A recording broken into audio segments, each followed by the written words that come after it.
technical issue resolved. That issue solely concerned the audio from the microphones in front of Mr. Brooks and the two room systems cooperating, and we were having difficulty in this courtroom hearing Mr. Brooks.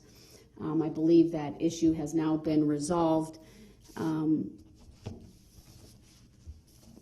When I needed to take the break for the audio issue, I also was advised by the captain that Mr. Brooks was requesting medical attention and reporting a small cut to a finger as a result of when he was removed from this courtroom and taken to the other courtroom. I was further advised that there are no signs of blood, and that when asked, he refused to show his hands. At this time, I'm not going to pause the proceedings further for him to be seen by jail medical, but at an appropriate break, that will be done. And I also want to make a record that Mr. Brooks has put his shirt back on. He continues to sit with his back to the camera. Mr. Brooks, I want you to be advised that I believe it's important that you face the camera so that you are facing the court. You can see and hear. It's my understanding you were not willing to cooperate with being shackled, and for the moment you are not. But at this point, given your conduct from before, I'm going to require, after we take the next break, that the Sheriff's Department put you in the chair face forward and with shackles on your ankle, as you are in custody, and that is appropriate. Now, I want to turn back to the issue with the jury instructions. Mr. Brooks, you indicated you had an objection.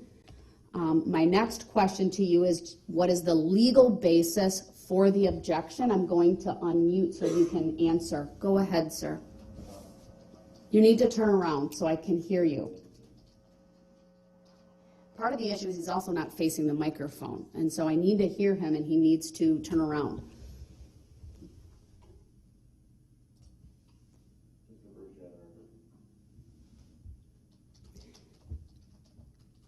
Mr. Brooks, I'll ask you once again, what is the legal basis for your objection to the jury instructions?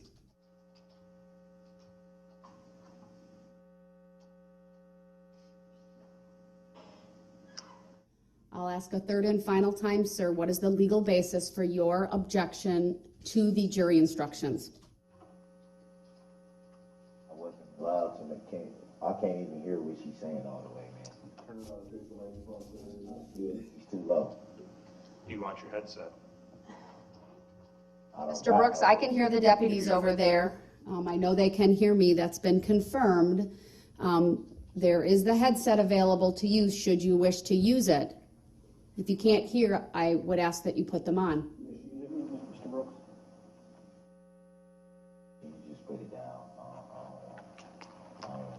I'm able to hear. He said to the deputy, put them down. I don't want them. All right, I'm going to mute once again so I continue with my record. He did not answer the question, what is the legal basis for the objection? I asked that question 3 times based upon that non-response. His objection is noted for the record, and I will approve the preliminary jury instructions that are on file with the court. Obviously, they'll be uploaded once I read them, but all parties have been given copies of those.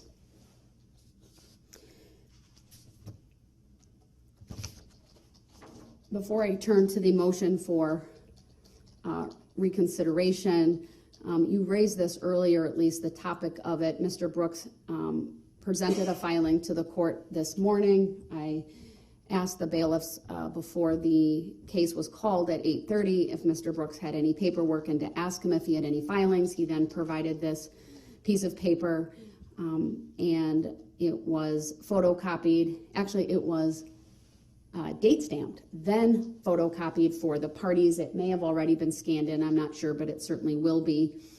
I've had an opportunity to review this document.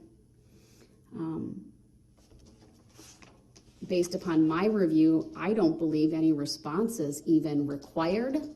It's his affidavit. He's providing certain disclosures, but there's nothing about that that requests any relief from the court. Certainly no legal statutes or constitutional provisions are referenced. To me, it just looks like an objection that he's filing, and that will be, of course, noted for the record. Attorney Opper, anything you would want to add to the record on this, any position you are taking?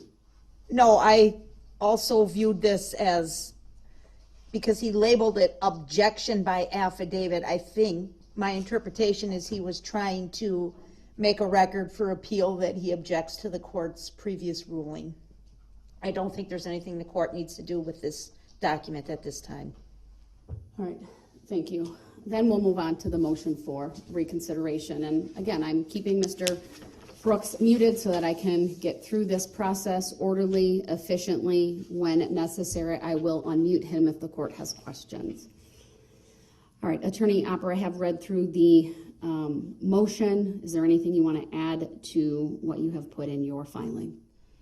Only one other observation, Your Honor, that since I filed that, the events of the last couple of days, I think further support my request. Not that the defendant's behavior in the courtroom has anything to do with the broadcasting of victims and witnesses, but I think the stress that is going to be placed upon them potentially by Mr. Brooks' behavior will be additional challenge to them as they testify, and so not having their faces displayed, I think, would help ease some of that tension for those individuals.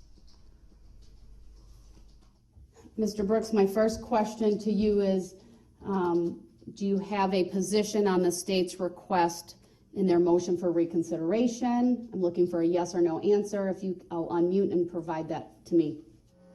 Go I ahead. didn't hear what they said. I just put the headphones on, so I didn't even hear what she said. Sir, it's a written document that was filed, and you were provided a copy of that yesterday. We took a recess yesterday so it could be served upon you. If you haven't read it, that's your choice. What I'm asking you is, do you have any position on their request for this court to reconsider the denial of the denial of the state's request to prohibit the photography and video recording of victims and witnesses, and specifically their faces, while they testify? A ruling was already, we already talked about that. You already ruled that the victims and witnesses will be shown. That was already ruled on. You are correct, but they filed a motion for reconsideration. That's the document that was provided to you yesterday. I'm asking if you have any position on the request that I reconsider my ruling. Yeah, it was everything's supposed to be public. This is a public trial. I don't understand why there would be even the need to reconsider what you already ruled on at this point, as far as to that particular issue. I take your... It's a public trial. It's a public trial. Anybody can essentially watch the trial. And like I said, as far as with the technology that we're in now, if they have to be sworn in by name, that in itself makes them easy to, if somebody wanted to pull them up or find them or find out who was testifying at any given time testimony is given, it'd be pretty easy for them to be found and to be seen. So, I mean, that's just the age we're in anyway, as far as with social media and Google and all these different things. We got all this technology basically at our fingertips. So I don't understand how it needs to be changed at this point when it was already ruled that this is a public trial. There's going to be a lot of things that are going to be shown. Why not keep everything public the way that it's intended to be? And because of the fact that you've already ruled on it, made that on a record,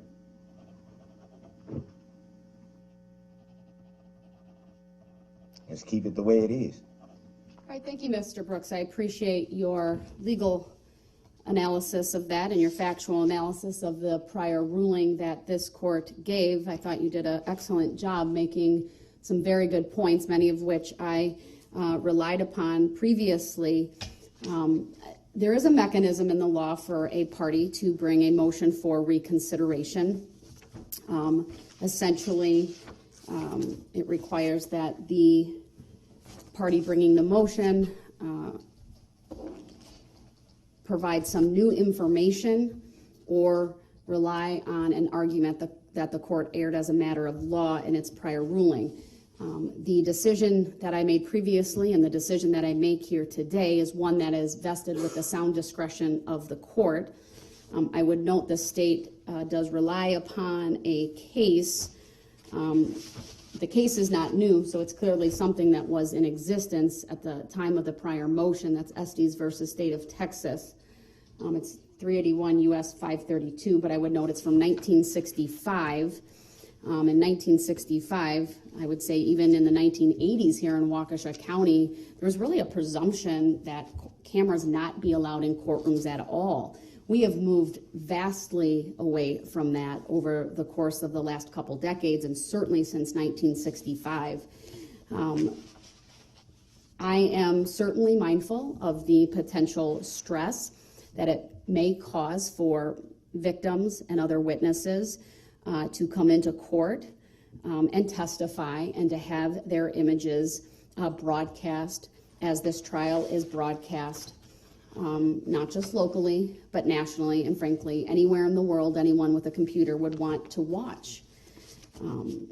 I would note, though, that prior to the point in time when this case came to trial, this court took significant efforts to keep victims' names private. There's a victim key that is on file. This court signed an order and even required Mr. Brooks to not disclose that information. That was one of the conditions set when bond was initially set. Now, that was by a court commissioner, of course, but that's still a ruling that this court adopts. In addition,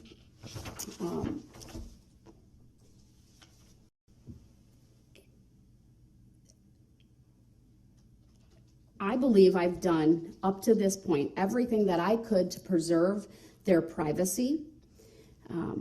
I don't, frankly, want to create an issue that could be an appellate issue. I think this potentially could be that if I limit the capturing of victim and witnesses' images. I'm aware of Marcy's law. Certainly aware of the provisions that the state cites, but the fact remains the time has now come for this trial to be conducted. This is a public trial. The right to a public trial is not only for the defendant, but the state, but the public. All of the names are a matter of public record. This court obviously went through all of the names of the witnesses during the jury selection process. In the jury instruction, the names of all the victims will be read. The state agreed that it was time to put that information in a public document and on the record because the time for trial has come. The cameras in the courtroom not only facilitate the viewing of a public trial where anyone could walk in to this courtroom, space permitted, to watch, but it facilitates victim rights as well. And that is because there are a large number of victims in this case. This court could not have all the victims and the public and the media who wanted to be here present. Frankly, I think it's because of how this court has allowed the proceedings to be live streamed that we don't have even a full courtroom here today. There is no doubt this case has received great public interest. But this is a case that the state brought charges, and rightly so. I understand it won't be easy, it may be messy, it may even be stressful, but it's important to the integrity of these proceedings, the perception of how things are conducted in this courtroom, that all witnesses, that all victims, with the exception of the one thing I accepted previously, be viewed in its fullness to the public. I maintain the exception for juvenile witnesses. They are in a special category as minors, and they, of course, if and when a juvenile witness testifies, may only be captured from the shoulders down. Their faces are not to be broadcast. Again, I am not unmindful of the impact, but in my humble opinion, the right to a public trial supersedes the other provisions, and especially in a case such as this, it's important. I would add to the record some of the points Mr. Brooks made. Not only are these names all a matter of public record, the technology that we have at our fingertips, there's Google, there's social media. It's very easily to identify these individuals and search for them in other ways. I'd also add that there have been a number of news reports, media accounts, newspaper articles about victims, naming them. I'm aware of one such broadcast this morning on Channel 4. I cannot presume that all victims, all witnesses want this. And I want to keep this trial going, and that's what we will do. So the request is denied. All right, I believe, let me just get back to my first note that I had for this morning, that we've covered